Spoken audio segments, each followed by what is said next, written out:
राधे राधे महाराज जी। महाराज जी, आपकी कृपा से वृंदावन वास मिला, शरणागति मिली, परंतु निरंतर प्रयास करने के बाद भी शास्त्रों के अनुसार कहे गए 5 महापाप मांस, मदिरा, दूध, क्रीड़ा, व्यभिचार इत्यादि शरीर से जानकर हुए। इन्हें आपके समक्ष कबूल करके आपसे प्रार्थना है कि कोई प्रायश्चित बताएं महाराज जी, दंड दें। नहीं, हमारी प्रार्थना है कि सबसे बड़ा प्रायश्चित होता है अवलो नशानी अब ना नशे हो। पहला प्रायश्चित स्वीकार करो तो आगे के प्रायश्चित हम बताएं तुम्हें। पहला स्वीकार करो अवलो नशानी अब ना नशे हो। आज तक किया, कसम खाता हूं कि आज के बाद नहीं करूंगा। बोलो, आज के बाद नहीं करूंगा। अभी एक शब्द भूल गए। आज कसम खाता हूँ, आज के बाद नहीं करूंगा। सर्व पापों का प्रायश्चित पहले एक ये। दूसरा, भगवान से प्रार्थना करो कि भगवान मुझे इतनी सामर्थ्य दो कि मैं एक संत के आगे कसम खाया कभी मैं भूल न कर बैठूं। तीसरा, नाम जप करो। और चौथा, वृंदावन की परिक्रमा दो, दंडवती। एक परिक्रमा दंडवती दे दे, ठीक हो जाएगा। ठीक है महाराज जी, दंडवती परिक्रमा आपने बताई है, अगर तो एक ही दिन में करनी है या नहीं? एक दिन में तो हो ही नहीं सकती ना, वो क्रम बाई क्रम होती है। जितना 2-3 दिन आराम से लगाइए और जितने में लगाइए तो उसको फिर आगे मत क्रॉस कीजिए। पीछे जा सकते हैं आप, आगे नहीं जा सकते। राइट में इष्ट देव है इसलिए थूक नहीं सकते, लघु शंका नहीं कर सकते। बाएं मार्ग में, लेफ्ट में ही कीजिए। और आगे नहीं जा सकते, पीछे लौट सकते कितना भी। तो ये कम से कम 7-8 दिन की साधना है। एक दिन में थोड़ी हो पाएगी। 13-14 किलोमीटर है, मतलब 1500 दंड बैठक जो मारता है तो हम मान सकते हैं कि 2-4-6 किलोमीटर पहले चल सकता, नहीं हाथ पैर धर जाएंगे आपके। कष्ट वाली साधना है, लेट के। तो 7-8-10 दिन लग सकते हैं, आराम से लगा लीजिए। महाराज जी कह रहे हैं कि इनका विवाह हो गया, फिर उन्होंने धर्म पत्नी का विवाह हो गया। नहीं, इनका विवाह हो गया, धर्म पत्नी है। हाँ, ऐसे बोले। बट महाराज जी, इनका दूसरा हो गया, वो आ गया। इन्होंने छुपकर बांडीर वन में दूसरा कर लिया। नहीं, गलत है, ये गलत है। हर चीज को प्रायश्चित नहीं किए जाते, कुछ दंडनीय अपराध होते हैं। ऐसा कैसे? किसी को पाणी ग्रहण किया फिर दूसरी स्त्री से क्यों आप लगाव किए? 7-8 साल पहले प्रेम प्रसंग हो गया था, जिससे तो आपने अपनी पत्नी को बताया पाणी ग्रहण करते समय कि मैं तुम्हें जब स्वीकार कर रहा हूं तो मेरी स्वीकृत एक लड़की है, तो फिर अपराध क्यों? दूसरे के साथ खिलवाड़ क्यों कर रहे हैं? इसके लिए कोई प्रायश्चित नहीं।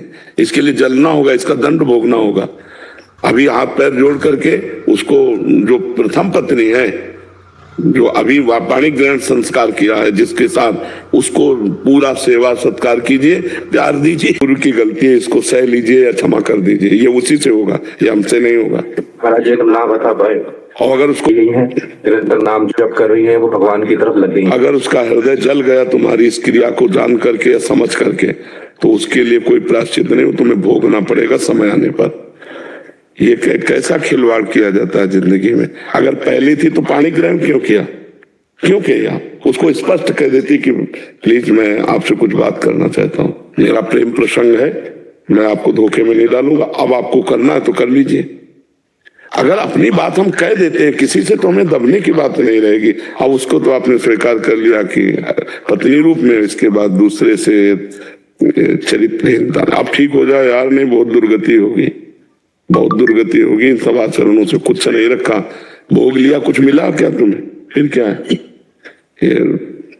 राधा नमन शर्मा जी अंबाला से। राधे राधे महाराज जी, मनुष्य के जीवन में कर्म प्रधान है या भजन प्रधान है? यदि मैं कर्म ठीक ना करूं और भजन करूं तो क्या बैलेंस हो जाएगा? कौन सा कर्म आप कर्म समझते हैं? जो भी महाराज जी जो हम सब करते हैं पूरे दिन में, दिनचर्या में, तो सब कर्म ही होते हैं, कुकर्म नहीं होते क्या? कुकर्म भी होते हैं महाराज जी, इसमें से कुछ। तो कुकर्म ना करना ही भजन है। भजन का मतलब समझते हो? जैसे हम कृष्ण कृष्ण राधा राधा जपते हैं, तुम्हारे अंदर पावर आता है, और उस पावर से जो नहीं करना चाहिए उसको हम रोक पाते हैं, जो करना चाहिए उसे हम कर पाते हैं। अभी क्या है, करना चाहिए सो भी हो रहा है, नहीं करना चाहिए वो भी हो रहा है, क्योंकि अविवेक है। इसलिए भजन करना अत्यंत आवश्यक है। भजन से ही सत्कर्म होते हैं, बिना भजन के सत्कर्म हो ही नहीं सकते हैं। मूल चीज भजन है। कर्म तो हमारी दुर्गति करते चले आ रहे हैं। अब भजन करेंगे तो हमारे वो कर्म होंगे जो सदगति जिनसे हमारी होगी, इसलिए भजन अनिवार्य है। भजन का तात्पर्य है हमारा पवित्र आहार होना चाहिए, हमारे पवित्र विचार होने चाहिए। हमें हर समय परम पवित्र भगवान का मधुर मधुर नाम स्मरण करते हुए, चाहे फावड़ा चलाना हो, चाहे विद्यालय जाना हो, जो भी कार्य हो, भगवान का स्मरण कर। अब होगा उद्धार, अब होगा मंगल। समझ पा रहे ना? नहीं तो अभी मन हमारा अच्छे काम के लिए सलाह देगा, थोड़ी देर में बुरे काम के लिए सलाह दे देगा, तो वो हो जाएगा निषिद्ध कर्म और ये हो जाएगा शुभ कर्म। लेकिन दोनों बांधने वाले, मुक्त करने वाला तो कोई कर्म बना ही नहीं, भजन। इसीलिए दोनों के बंधन में ना बने, न शुभ के, न अशुभ के, न सुख के, न दुख के, नाम जप करें। ठीक है वशिष्ठ जी। महाराज जी, आपके चरणों में कोटि कोटि प्रणाम। महाराज जी, आप कहते हैं कि भगवत प्राप्ति निसंकल्प होने पर होती है, परंतु ऐसा करने में बड़ी कठिनाई सी हो रही है। रोजमर्रा के कार्यों में कुछ ना कुछ तो गलती हो ही जाती है। बिल्कुल बच्चा, लेकिन भजन करोगे ना, नाम जप करोगे ना, तो वही पावर आ जाएगा जो अभी इस बच्चे से कह रहे थे। बिना भजन के वारि मथे ग्रत होए बर शिकता ते बर तेल, बिनु हरि भजन न भवतरी या सिद्धांत पेल। खूब राधा राधा राधा राधा नाम जप करो, माता पिता की सेवा करो, क्योंकि आप गृहस्थ बालक हो ना, और जो भी कार्य आपका, मतलब पढ़ाई पढ़ रहे हो तो बड़ी एकाग्रता से उसको पढ़ो। वो भगवान की पूजा है। अध्ययन जो है ये भगवान की पूजा है। शास्त्रों का अध्ययन करो, नाम जप करो, माता पिता की सेवा करो। धीरे धीरे जब हृदय पवित्र होगा तब आप ये देख पाओगे कि मेरे संकल्प करने से कुछ नहीं, ये भगवान की त्रिगुणात्मिका माया से अपने आप सब करवाया जा रहा है, मैं नहीं कर रहा हूं। गुणानुगुण वर्तनते मनुष्या पार्थ सर्वसा, सतोगुण रजोगुण तमोगुण अपने अपने अनुसार क्रियाएं करवा रहा है, मैं करता नहीं हूं, मैं तो दृष्टा हूं उस कार्य का। बढ़िया मुक्त हो जाओगे। अभी दृष्टा हो लेकिन आप अपने को कर्ता माने हुए हो देहाभिमान के कारण, इसलिए आप बंधन युक्त हो। नाम जप करो, राधा राधा राधा राधा, और माता पिता की सेवा को। हमारे शब्दों को जो पकड़ ले वो पार हो जाएगा, क्योंकि कोई भी शब्द ऐसा नहीं है जो हम बोल रहे हो। बस इतनी बात समझ लो, जो भी उत्तर है वो सीधे श्री भगवान से आता है। हम पढ़े लिखे, ये साउंड केवल है, वाणी श्री भगवान ही बेचते हैं। अगर उसे पकड़ लो तो अपने आप ठीक हो जाएगा। महाराज जी, अगर माता पिता सेवा न लेना चाहते, हमारी भावना होनी चाहिए सेवा की। रोज माता पिता को दूर से प्रणाम करें, इससे रुकेंगे क्या वो? हमें विचार करो। लेकिन मन में भाव रहता है कि हम माता पिता की सेवा करें, हमारे साथ रहें, हमें सेवा का मौका दे, आपकी वाणी से हमें। जी जी जी, अगर वो नहीं लेते तो हमारी भावना तो है ना, हमारा कल्याण हो जाएगा। हमारी भावना उनकी सेवा करने की है, और जब वो सेवा लायक होंगे तो अगर देखे कि मेरे माता पिता असमर्थ है तो फिर उनकी आज्ञा की जरूरत नहीं, फिर दौड़ पड़े उनकी सेवा कर रहे। अभी समर्थ होंगे तो वो सेवा नहीं ले रहे, कोई बात नहीं, हमारी भावना तो है सेवा की, और जब वो असमर्थ होंगे तब ये भावना हम क्रिया रूप में परिणित कर देंगे। लक्ष्मणी को पार तो अर्थ के द्वारा कम से कम करते रहे। हाँ बिल्कुल, अर्थ की भी सेवा होती है। तन मन धन, तो मन से तो सोच ही लिया, अगर अर्थ की सेवा पहुंच जाए तो और बहुत अच्छी बात है। और तन से सेवा होने लगे तो कहना क्या है। भगवान का स्वरूप होते हैं माता पिता, उनकी सेवा करना अनिवार्य होता है। जैसे अब नाम जब करता हूँ तो जैसे सारे कर लो वो आते हैं मन में, कोई उससे कोई फर्क नहीं पड़ने वाला। मन एक सीसीटीवी के जैसा है, वो अनंत जन्मों की सब चीजें भरे हुए हैं, और हमारा नाम जब उसको डिलीट करता जा रहा है तो वो आ नहीं रहे संसारिक चीजें, वो जा रहे संसारिक चीजें। हमारा मन निर्मल होता जा रहा है, भजन से मन निर्मल होता है। निर्मल मन ही भगवत प्राप्ति करता है। निर्मल मन जन सो मोहि पावा, मोहि कपट छल छिद्र न भावा। खूब नाम जप करो। अगर संसारिक चिंतन हो रहा उससे कोई फर्क नहीं पड़ेगा, वो संसारिक चिंतन रोज करो, डिलीट हो रहा है, और नाम जप चल रहा है तो हम भगवान के नजदीक पहुंच रहे हैं। महाराज जी, मेरे 20 साल से गुरु किया है, लेकिन स्पेन से आया हूँ, लेकिन मेरा डिसिप्लिन नहीं बनता है। मेरे गुरु जी है पूना के, आनंद आता है लेकिन मेरा दिनचर्या नहीं होती। और मेरे जीवन में बहुत कुछ हुआ है कि किन्ने जादू टोना कर दिया, मैं कैसा बच के आया हूँ, आपके पास आया हूँ, मुझे पता नहीं क्या है। ये चीजें होते हैं महाराज जी, मेरे से हुए, मेरे पति पर किए गए हैं। हम मेरे पास इसका जवाब इसलिए नहीं है क्योंकि हम केवल परमार्थ का उत्तर देते हैं। भगवत डिसिप्लिन कैसा हो मेरा? अब चूक ये बात तो आपको अपने गुरुजी से पूछनी चाहिए, क्योंकि हम जब बताएंगे तो कोई साधन बताएंगे, और वो उचित नहीं रहता कि गुरु के होते हुए किसी और संत का साधन स्वीकार करे। या तो उस पर गुरु भाव हो, और या फिर आपके गुरु देखता हूँ मेरे गुरु जी को। तो हम पहली बात तो कहते हैं कि यदि तुम नाम जप करते हो तो तुम्हारे ऊपर कोई जादू कर दे, ऐसा पैदा नहीं हुआ। नहीं, भारत का किसी भी जादूगर, किसी भी टोना, किसी तांत्रिक को बोलो हमारा प्रेमानंद नाम मोबाइल में फोटो होगी, वही फोटो से तंत्र कर दे।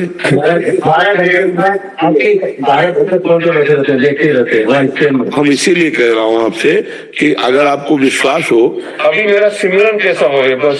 अब नाम पकड़ो, कौन सा नाम जप करते हो? जो गुरुजी ने मंत्र दिया है कि नाम दिया है? मंत्र लिया है। मंत्र अपवित्र दशा में नहीं जपा जाता, हर समय पवित्र थोड़ी रहते हो। हाँ तो नाम ले लिया है मुझे। नाम जप करो। कौन सा आप बताइए। हम तो राधा राधा जपते हैं। राधा राधा जपो। हाँ, पवित्र अवस्था में। अब फिर आप देख लेना, अन्य समय राधा राधा जपो और जब पवित्र अवस्था तो गुरु मंत्र जपो। मानसिक गुरु जी का पहले ध्यान करो अपने, उनको प्रणाम करो और फिर गुरु मंत्र जप करो। और ये बात समझ लो कि आज के बाद आपके ऊपर कोई तंत्र मंत्र काम नहीं करेगा। हमारी बात समझ रहे हो? समझ गया मैं बिल्कुल। मुझे माफ करो, मुझे साफ करो, मुझे नौ बनाओ, मुझे निर्मल बनाओ, मुझे कुछ कीड़े बनाओ, मुझे प्रभु का प्रेम दिला दो। पहली बात तो आप डरना नहीं आज से कि आपके ऊपर कोई तंत्र मंत्र कर देगा। दूसरी बात, हर समय राधा राधा राधा स्मरण करो, पक्का जो जो चाह रहे हो सब हो जाएगा। निर्मल बन जाओगे, नवीन बन जाओगे, भावात्मक बन जाओगे, प्रेमी बन जाओगे। तो शुरू करो। राधे राधे महाराज जी। महाराज जी, आध्यात्मिक दृष्टिकोण से असफलता का क्या अर्थ है? भगवत विस्मरण। ई श्रम कार्ड तो आ गया है, कई लोगों को महीने का 1000 रुपए मिल भी रहा है, लेकिन संसार के व्यक्ति वस्तु स्थान का चिंतन होता रहता है, वो असफल पुरुष है। और जिसका अव्यावृत भजनात् अखंड तैल धारावत निरंतर भगवान की स्मृति, वो अध्यात्म में सफल हो गया। अध्यात्म में सफल हो गया तो फिर व्यवहार में तो सफल हो ही गया। जिसका निरंतर भगवान का चिंतन चलता रहता है, हाँ, सब साधन कर यह फल सुंदर, प्रभु पद पंकज प्रीति निरंतर। समस्त साधना का ये सुंदर फल है कि प्रभु के चरणों का निरंतर ध्यान, निरंतर चिंतन चलता रहे। राम कृष्ण हरि राधा जो नाम प्रिय हो निरंतर चलता रहे, और हमारे को किसी भी द्वंद से कोई भी उद्वेग न हो। मान करे तो हर्ष न हो, अपमान करे तो शोक न हो, निंदा करे तो हमें दुख न हो, स्तुति करे तो हमें सुख न हो। जय हो या पराजय, सुख हो या दुख, मान हो या अपमान, सबको समान रखकर निरंतर नाम जप करना, यही अध्यात्म की सफलता है। और द्वंद्वों में फंस जाना, भगवान का विस्मरण हो जाना, यही अध्यात्म की असफलता है। भोगों में फंस जाना, यही अध्यात्म की असफलता है। महाराज जी, प्रश्न किया कि जिसने जीवन में सभी पाप किए हो उसका क्या होगा। महाराज जी ने कितना सुंदर जवाब दिया उसे, आपने प्रसंग में सुना, जिससे जीवन का उद्धार होगा।